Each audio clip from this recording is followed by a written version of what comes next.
Assalamualaikum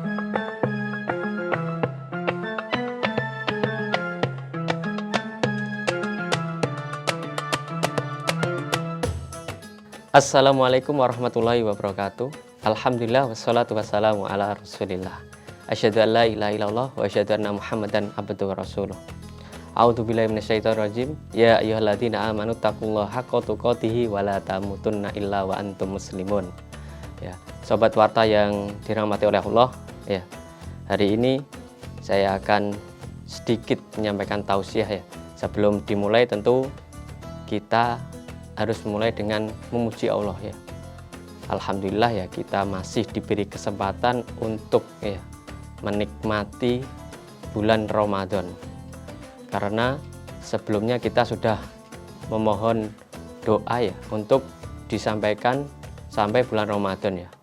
Allahumma barik lana fi Rajaba wa Sya'bana wa ballighna Ramadan. Nah, ini yang saat yang kita tunggu-tunggu akhirnya datang. Tentu dengan kedatangan ini ya, ibaratkan sebuah tamu ya, seorang tamu yang agung ya.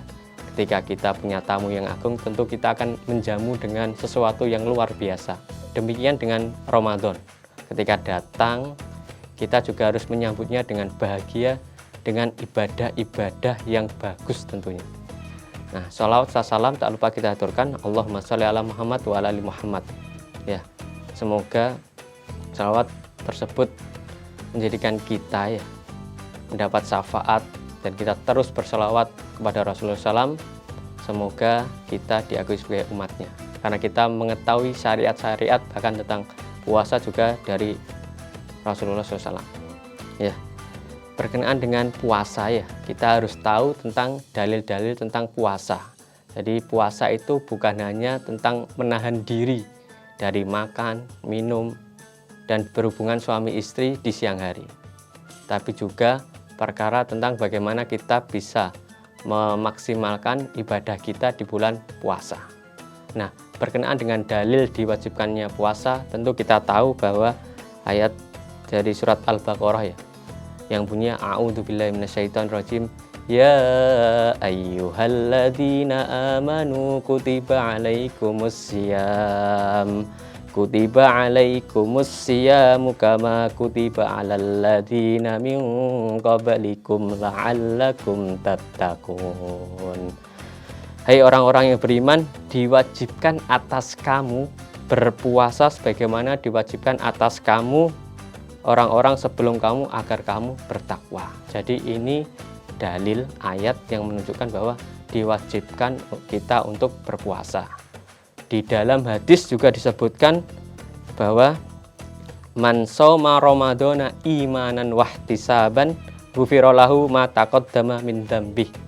Nah, barang siapa berpuasa Ramadan atas dasar iman dan mengharap pahala dari Allah Subhanahu wa taala, maka dosanya yang telah lalu akan diampuni. Ini adalah hadis riwayat Bukhari dan Muslim. Nah, berkenaan dengan puasa ya, kita sering ya mengadakan acara bukber ya. Ya, kadang kita lalai, kita bukber semangat tapi sholat maghrib kelewat. Naudzubillahi min dzalik. Ini yang seringkali kita perlu sampaikan ya kepada sobat warta ya, kepada mahasiswa, kepada siswa dan lain sebagainya. Ya, tentunya ketika kita tahu bahwa ada memang kebahagiaan ketika orang yang berpuasa mendapat dua kebahagiaan, yaitu kebahagiaan saat berbuka atau saat Idul Fitri dan kebahagiaan ketika bertemu dengan Robnya. Nah, di sini. Jadi jangan sampai mengartikan salah kebahagiaan berbuka puasa sampai kita lupa tentang menunaikan atau lalai dalam perintah Allah yang lain juga. Contohnya sholat maghrib. Kita sibuk dengan perkara-perkara yang mubah yang diperbolehkan makan, tapi kita lupa bahwa sholat maghrib itu adalah hal kewajiban. Jadi jangan sampai menutup satu kewajiban dengan kewajiban yang lain seperti itu. Jadi memang menyegarakan berbuka itu bagian dari sunnah, tapi kita harus tahu bahwa sholat maghrib itu wajib, tetap kita lakukan. Kita boleh berbuka dulu, baru nanti melaksanakan sholat maghrib. ataupun kita buka dengan takjil dulu, baru kita nanti sholat, terus baru setelah itu makan. Nah, kita harus itu. Bagaimana kita bisa mengajak Sobat Warta ini tentang kita dalam surat Al-Ma'un ya. Kita tahu celakalah orang-orang yang sholat. Jangan sampai dipotong sampai ayat sini saja, tapi harus juga dipahami tentang kelanjutannya, yaitu orang-orang yang lalai dan lain sebagainya di situ. Jadi yang dimaksudkan seperti ini, kita sibuk dengan bukber ya, tapi lupa untuk melakukan sholat maghrib ya. Itu bagian dosa juga, dosa besar kan, meninggalkan sholat ya, seperti itu. Jadi dari sekian ibadah-ibadah yang kita lakukan di bulan Ramadan ya, tentunya kita harus tahu mana ibadah-ibadah yang sifatnya wajib ya, wajib yang menjadi kebiasaan, contohnya sholat 5 waktu dan puasa di bulan Ramadan tentunya wajib ya. Terus ada juga yaitu ibadah-ibadah yang sifatnya sunnah, contohnya sholat tarawih, sholat witir. Nah, kita harus tahu supaya kita tidak terlena pada ibadah-ibadah yang sunnah tapi merupakan ibadah yang wajib.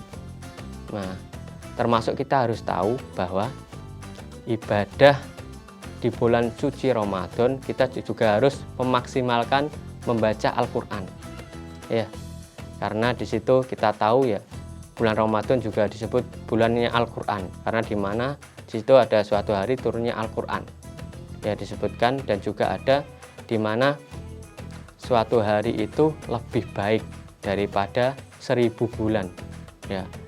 1000 bulan maksudnya itu bulan, hitungan bulan Hijriah ya, kalender Hijriah seperti itu. Jadi kurang lebihnya ketika kita melakukan ibadah di waktu hari itu ya, pahalanya ibaratkan 1000 bulan itu ibaratkan kurang lebih 80 tahun. Nah, seperti itu, yaitu malam Lailatul Qadar. Jadi para Sobat Warta yang dihormati oleh Allah, marilah kita meningkatkan ibadah kita tentunya kepada Allah SWT dan memaksimalkan ibadah di bulan Ramadan dengan sebaik-baiknya. Semoga Allah memudahkan perkara kita dalam urusan dunia dan urusan akhirat. Ya, demikian yang dapat saya sampaikan ya, kurang lebihnya mohon maaf. Wassalamualaikum warahmatullahi wabarakatuh.